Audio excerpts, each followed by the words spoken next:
తమ్ముడు తమ్ముడే పేకాట పేకాటే అని ఒక సామెత ఉంది. ఎక్కడైనా బావ గాని వంగ తోటకాడ బావ కాదు అన్నటువంటి సామెత ఉంది. ఈ రెండిట్లో కూడా సున్నితమైనటువంటి ముందు చూపు ఉంటుందన్నమాట.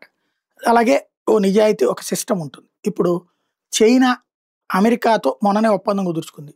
జిన్పింగ్ ట్రంప్ భేటీ అయ్యాక ట్రంప్ వేసినటువంటి 100% టారిఫ్లు తీసేశాడు.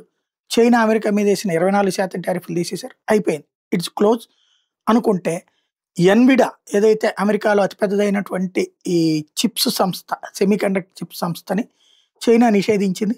అది ఇప్పటికి కూడా అనుమతి ఇవ్వబోమని తేల్చెప్పింది చైనా. ఇది నెంబర్ 1 పాయింట్. రెండోది వచ్చేటప్పటికి చైనా క్లియర్ ఆర్డర్ వేసింది. చైనాలో తయారైన ఆర్టిఫిషియల్ ఇంటెలిజెన్స్ చిప్స్ మాత్రమే వాడాలి. మేడ్ ఏఐ చిప్స్ చైనీస్ అన్నది మాత్రమే వాడాలి. ఎన్విడా కానీ, ఏఎండి కానీ, ఇంటెల్ కానీ ఇవేమి వాడడానికి వీల్లేదు. అంటే వాళ్ళ మార్కెట్ మాత్రమే. అంటే అప్పుడు వీళ్ళిద్దరి మధ్యన ఒప్పందం కుదిరి ఉపయోగం ఏంటి ఇంకా?